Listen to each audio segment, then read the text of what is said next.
Doubtnut पर होगा अब आपके सभी मैथ, केमिस्ट्री, फिजिक्स और बायोलॉजी डाउट का सफाया। बस अपने क्वेश्चन की फोटो खींचो, उसे क्रॉप करो और उसे सबमिट करो और 3 सेकंड के अंदर उसका वीडियो सॉल्यूशन पाओ। क्लास 6 से 12 से लेके नीट, IIT, JEE मेंस और एडवांस के लेवल तक आज ही डाउनलोड करें डाउटनेट ऐप, लिंक डिस्क्रिप्शन में दिया गया है। हेलो फ्रेंड्स, LGR स्टडी के ऑनलाइन क्लास में आप सभी का स्वागत है। जैसा कि आप सभी जान रहे हैं कि इस सीरीज में हम लोग क्लास 10th मैथ NCERT का पढ़ाई करते हैं और अभी हम लोग प्रश्नावली 4.1 में पढ़ाई कर रहे हैं। आपको बता दें कि NCERT का 3 चैप्टर ऑलरेडी हम पढ़ा चुके हैं।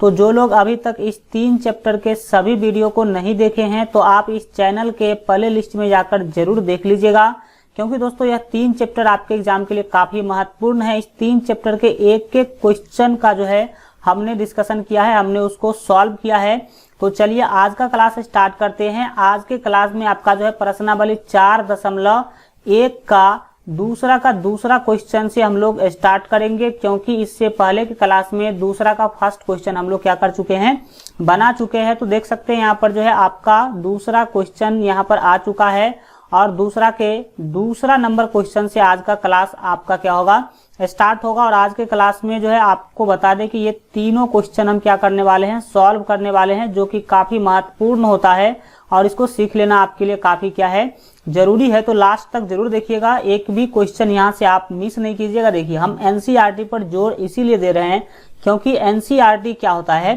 NCERT के किसी चैप्टर में मान लीजिए कि 5 सवाल है, तो ये समझिए कि ये 5 टाइप है। ठीक है, ये 5 टाइप है, क्योंकि NCERT का प्रत्येक सवाल एक नया मोड़ लेता है। जो फर्स्ट क्वेश्चन में था वो सिस्टम, वो तरीका, वो कंसेप्ट सेकंड में नहीं होगा। That means second question first question से क्या होगा, डिफरेंट होगा, और थर्ड क्वेश्चन उससे क्या होगा, उससे भी डिफरेंट होगा, और फोर्थ क्वेश्चन उससे भी डिफरेंट होगा। मतलब कहने का मतलब ये है कि NCERT जो भी बुक है आपका मैथमेटिक्स का क्लास 10th का, सभी क्लास का यही सिस्टम है। NCERT मोटा बुक नहीं होता है और इसमें क्वेश्चन अधिक नहीं होता है। अगर 5 ही क्वेश्चन है तो आप ये समझिए कि यह 5 क्वेश्चन नहीं है, यह क्वेश्चन का टाइप है 5। इसका मतलब हुआ ये कि 5 क्वेश्चन है तो 5 अलग अलग कंसेप्ट से बनेगा, 5 अलग अलग तरीका से बनेगा और 5 अलग अलग आपको नॉलेज भी देगा। तो NCERT पढ़ने का ये फायदा है। अगर आप मान लीजिए किसी भी दूसरे बुक में आप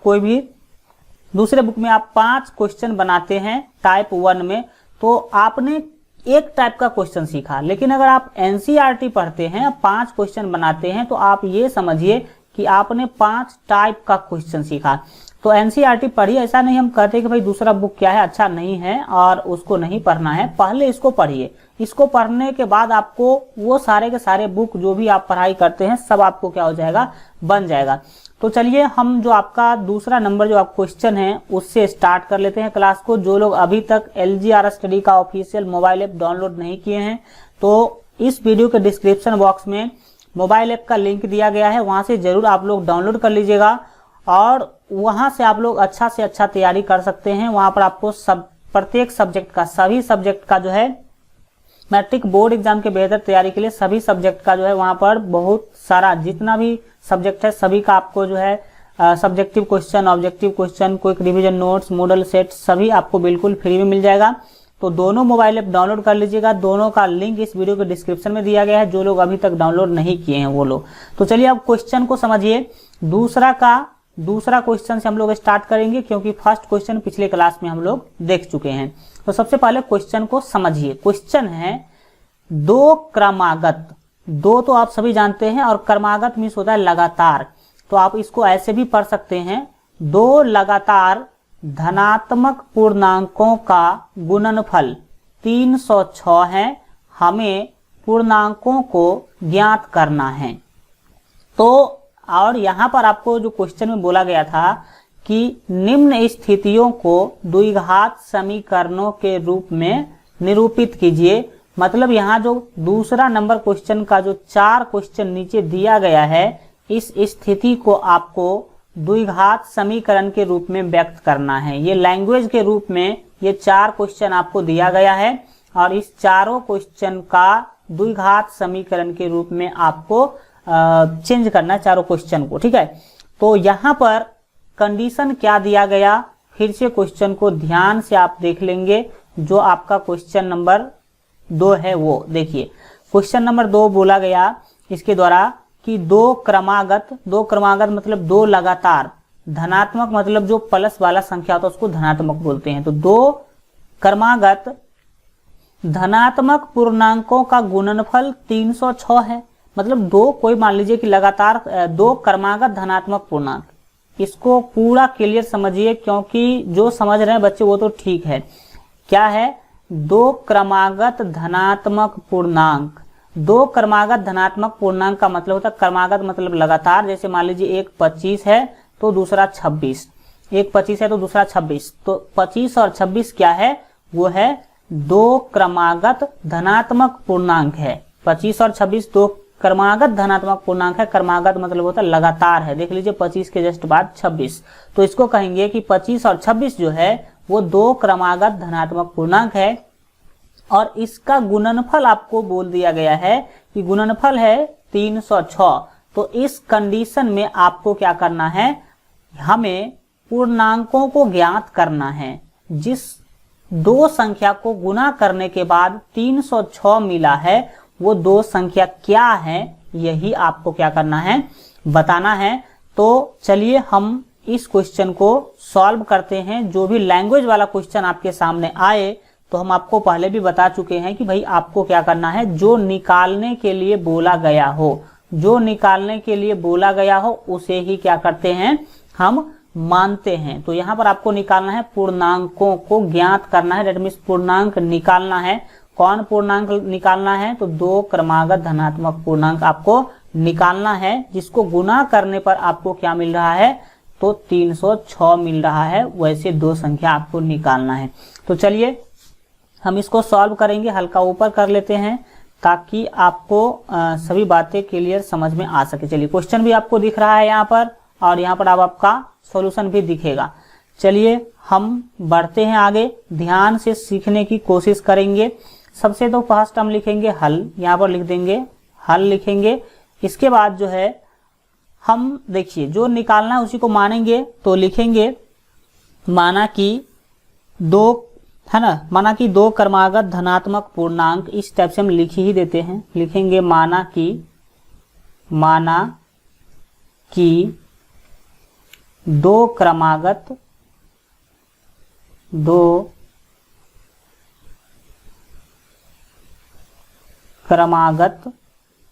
धनात्मक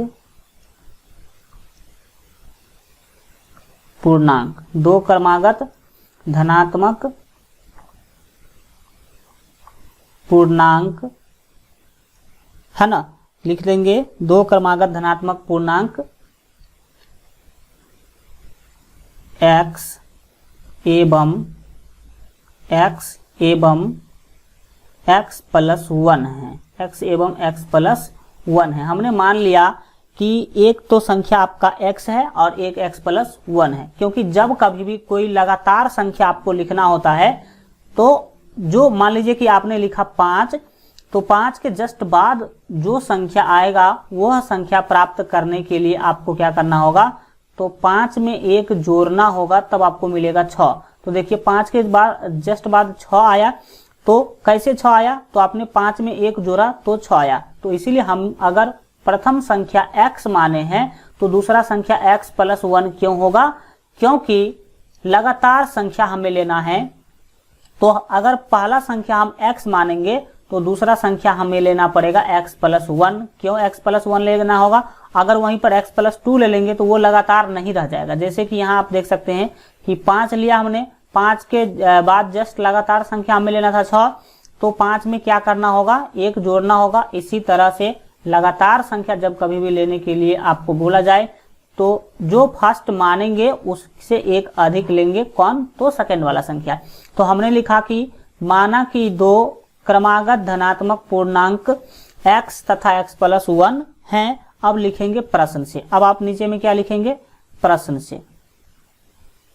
प्रश्न से यहाँ पर आप लिखेंगे प्रश्न से, ठीक है। प्रश्न से लिखेंगे, यहाँ पे कॉमा लगा देंगे। और प्रश्न से मतलब अब जो काम करेंगे, देखिए ये x और x प्लस 1 तो हम अपने मन से माने।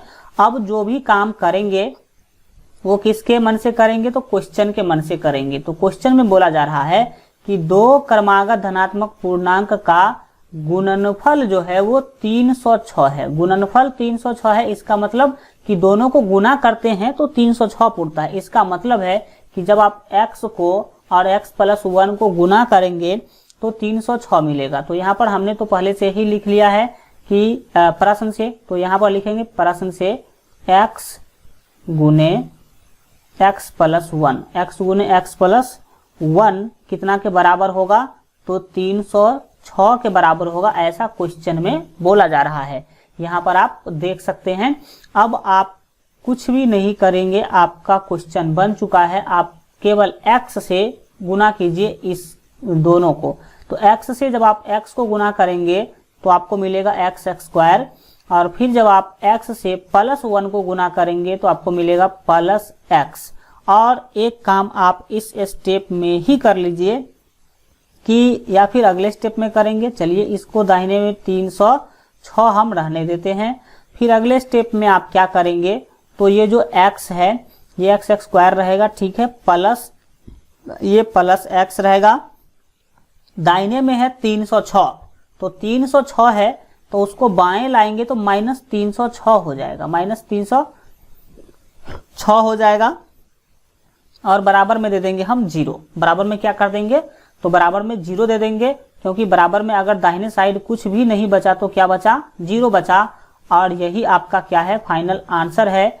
क्यों है यह फाइनल आंसर, क्योंकि आपको क्वेश्चन में बोला गया था कि भाई क्या करो, तो हमें द्विघात समीकरण के रूप में व्यक्त करके दो, व्यक्त करो, ये जो स्टेटमेंट दिया गया इसको। तो देख सकते हैं कि यह एक द्विघात समीकरण बन चुका है। द्विघात समीकरण देख सकते हैं x स्क्वायर प्लस x और माइनस 306 बराबर 0। यह एक द्विघात समीकरण है। इसका मतलब हमने 3 नंबर जो स्टेटमेंट था, 2 नंबर स्टेटमेंट, उसको द्विघात समीकरण के रूप में व्यक्त कर दिया। तो आप इसका स्क्रीनशॉट क्या कीजिए, ले लीजिए। इतना ही आपको करना है। आप सीखे होंगे कि आखिर किस तरह से हम लोग इसको करते हैं। ये क्वेश्चन कौन सा है, तो ये दूसरा नंबर क्वेश्चन का सॉल्यूशन है, ठीक है, दूसरा का दूसरा। इसका स्क्रीनशॉट लीजिए। फिर हम लोग क्या करेंगे, आगे बढ़ेंगे। इस तरह से हम लोग सीखने की कोशिश करेंगे। जितना आप ध्यान से क्लास को देखते हैं उतना ही अधिक आप सीखेंगे। और मन लगा करके क्या कीजिए, अभी से लगे रहिए, क्योंकि बोर्ड एग्जाम आते आते आपका क्या होता है, टाइम कम बच जाता है, तो आप अच्छा नहीं कर पाते हैं। लेकिन अगर अभी से आप लगे रहेंगे, आप तैयारी करते रहेंगे, तो आगे आपको प्रॉब्लम कम होगा, ठीक है। अब फिर हम आ जाते हैं क्वेश्चन के ऊपर। फिर हम क्वेश्चन नंबर दूसरा का तीसरा पढ़ेंगे और इसको सीखने का काम करेंगे। चलिए सीखते हैं तीसरा नंबर क्वेश्चन। क्वेश्चन में क्या बोला गया है, पहले अब क्वेश्चन को समझेंगे। बोला जा रहा है कि रोहन की माँ उससे 26 वर्ष बड़ी है। रोहन नाम का कोई लड़का है, उसकी जो माँ है वो उससे 26 वर्ष बड़ी है। इसका मतलब है कि अगर जो है रोहन होगा 10 साल का तो उसकी माँ कितनी होगी, 36 साल की होगी। इसका तो मतलब यही है, अगर रोहन 10 साल का है तो उसके माँ का उम्र कितना होगा, 36 साल। 26 वर्ष बड़ा लेना है। क्वेश्चन में बोला गया कि रोहन की माँ उससे 26 वर्ष बड़ी है, तो हम तो यही मानेंगे अगर रोहन का उम्र है 10 साल तो उसके माँ का उम्र हो जाना चाहिए 36 साल। इस तरह से समझेंगे। अब आगे बोला जा रहा है कि उनकी आयु वर्षों में है, उनकी आयु का गुणनफल, आयु का क्या करना है, गुणनफल जो है अब से 3 वर्ष पश्चात, अब से 3 वर्ष पश्चात 360 हो जाएगी। 360 हो जाएगी कब, तो अब से 3 वर्ष के बाद। तो देखिए अगर अभी आपका उम्र है कितना, मान लेते हैं 10 वर्ष, तो 3 वर्ष के बाद आपका उम्र कितना होगा, तो 3 वर्ष के बाद आपका उम्र हो जाएगा 13 वर्ष। क्यों, क्योंकि 3 वर्ष के बाद उसमें 3 क्या हो जाएगा, जुट जाएगा, तो 13 वर्ष हो जाएगा। तो ये उम्र 13 वर्ष वाला उम्र, और उसकी माँ का उम्र है 36, तो 36 उम्र है, तो 36 के बाद कितना हो जाएगा, ये मान करके हम चल रहे हैं। तो 36 3 क्या हो जाएगा, 6 3 9 39 हो जाएगा। और 3 वर्ष के बाद वाला उम्र हो गया इनका 39 वर्ष उसके माँ का, और रोहन का हो गया कितना, तो 13 वर्ष। अब इसी दोनों को गुना करते हैं तो आ रहा है कितना, 360। तो आपको क्या करना है, हमें रोहन की वर्तमान आयु ज्ञात करनी है। किसकी वर्तमान आयु? तो रोहन की वर्तमान आयु ज्ञात करनी है। तो स्टेटमेंट वाला क्वेश्चन है, पहले भी हम आपको बता चुके हैं कि जो भी स्टेटमेंट वाला क्वेश्चन आएगा उसमें जो निकालना हो, जो निकालने के लिए कह रहा हो, उसी को हम क्या करते हैं, मानते हैं। ठीक है, तो चलिए यहाँ पर अब आपका क्वेश्चन आ चुका है। क्वेश्चन हम सॉल्व करते हैं। अब आप ध्यान से देखेंगे कि आखिर आपको करना क्या क्या है और किस तरह से आप क्वेश्चन को क्या करेंगे, सॉल्व करेंगे। ठीक है, तो ये आपका तीसरा नंबर क्वेश्चन सॉल्व हो रहा है। कौन सा? तीसरा नंबर। तो इसको आप सीखिए और समझिए। चलिए, अब हम सबसे पहले यहाँ पर क्वेश्चन में बोला गया कि भाई क्या करो, रोहन की वर्तमान आयु ज्ञात करो। तो रोहन की वर्तमान आयु ज्ञात करने के लिए बोला गया, तो हम उसी को मानेंगे। तो लिखेंगे माना कि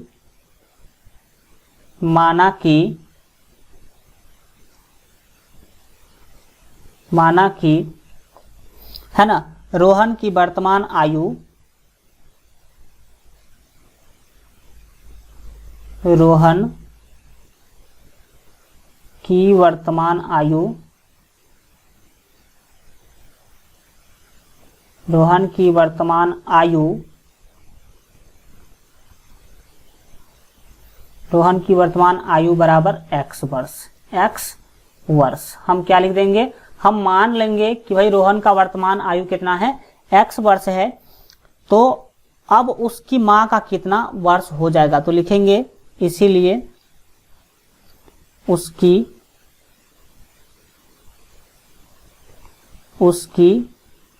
माँ। ठीक है, उसकी माँ का, माँ की लिखिए। ठीक है, उसकी माँ की वर्तमान आयु, उसकी माँ, यहाँ पर आप क्योंकि देख सकते हैं कि उसकी जो है रोहन की माँ के बारे में भी बात किया गया है, तो उसकी माँ की वर्तमान आयु, वर्तमान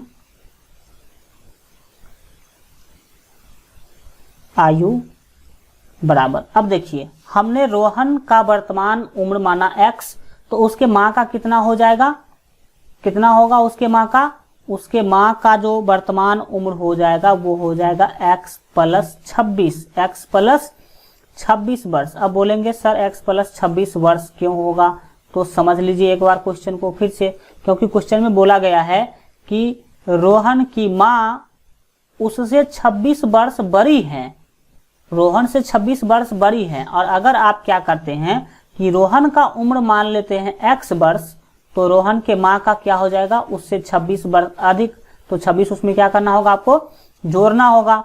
इसीलिए हम x प्लस 26 लिखे हैं, किसका उम्र, तो उसकी माँ का उम्र लिखे हैं। रोहन की माँ का उम्र x प्लस 26 क्यों होगा, क्योंकि क्वेश्चन में बोला जा रहा है कि रोहन जो है, रोहन की जो माँ है वो रोहन से 26 वर्ष बड़ी है। तो ये तो बात हुआ वर्तमान उम्र का। ठीक है, अब लिखेंगे 3 वर्ष बाद रोहन की आयु। यहाँ पर अगले स्टेप में जो है लिखेंगे 3 वर्ष बाद रोहन की आयु, लिख देंगे 3 वर्ष बाद। ठीक है, यहाँ पर आप लोगों को राइटिंग हल्का कुछ प्रॉब्लम दिख रहा होगा, क्यों, क्योंकि आपको बता दें कि मैथ के क्लास के लिए जो है आपका नया सिस्टम लगाया गया है। आप अगर पीछे का क्लास देखे होंगे तो आपको पता होगा कि इस तरह का इस सिस्टम से हम क्लास नहीं ले रहे थे, तो नया सिस्टम में हल्का प्रॉब्लम आता है। लेकिन जैसे जैसे आपका क्या होगा, एक्सपीरियंस बढ़ेगा इस सिस्टम पर भी, तो आपका राइटिंग भी आपको अच्छा दिखने लगेगा। बट राइटिंग पर ध्यान नहीं लगाइए, कंसेप्ट पर ध्यान लगाइए। ठीक है, तो हम लिखेंगे 3 वर्ष बाद रोहन की आयु, 3 वर्ष बाद, 3 वर्ष बाद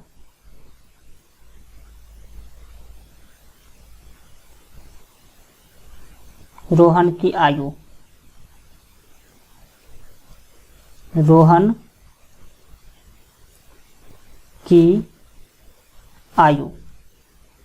3 वर्ष के बाद रोहन का आयु कितना होगा, देखिए वर्तमान में रोहन का उम्र है x वर्ष, क्योंकि हमने यहाँ पर लिखा है कि माना कि रोहन की वर्तमान आयु जो है x वर्ष है, तो 3 वर्ष के बाद कितना हो जाएगा, उसमें 3 जोड़ देना होगा, तो हो जाएगा x प्लस 3।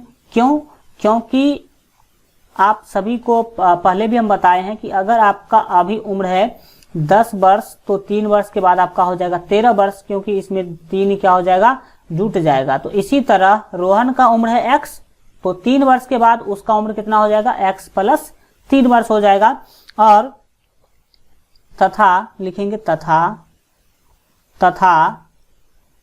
3 वर्ष बाद, ठीक है, यहां पर हम अच्छा से लिख देते हैं, लिखेंगे तथा 3 वर्ष बाद, 3 वर्ष बाद, ठीक है, उसकी माँ का उम्र, या फिर ऐसे लिख देंगे, हाँ उसकी माँ का उम्र भी लिख सकते हैं, उसकी माँ का उम्र, उसकी माँ है, ठीक है, उसकी माँ की उम्र, माँ की उम्र क्या होगा, उम्र मतलब कि आयु लिखिए, आयु देखिए अभी जो है वर्तमान में रोहन के माँ का उम्र है x प्लस 26, तो 3 वर्ष के बाद कितना होगा, उसमें 3 हम क्या कर देंगे, जोड़ देंगे। तो अभी है x प्लस 26, वर्तमान में है x प्लस 26, तो 3 वर्ष के बाद इसमें 3 क्या हो जाएगा, जुट जाएगा। इसका मतलब है कि x प्लस कितना हो जाएगा, 29 हो जाएगा। 6 3 9 होता है, आप सभी जानते हैं। तो 26 और 3 कितना हो जाएगा, 29, ये हो जाएगा 3 वर्ष के बाद इतना वर्ष जो है उसका उम्र हो जाएगा। अब आगे क्या करना है, क्वेश्चन में देखिए क्या बोला जाए, उसको बोला गया है, उसको एक बार देख लीजिए। बोला गया कि उसकी आयु का गुणनफल अब से 3 वर्ष पश्चात 360 हो जाएगी, और 3 वर्ष के पश्चात 360 हो जाएगा। यही निकालने के लिए हमने क्या किया, तो 3 वर्ष बाद वाला उम्र उसका, रोहन का और उसके माँ का भी हमने निकाल लिया। अब क्वेश्चन में बोला गया कि अब से 3 वर्ष बाद जो है, पश्चात मतलब बाद, 360 हो जाएगा उसके उम्र का गुणनफल।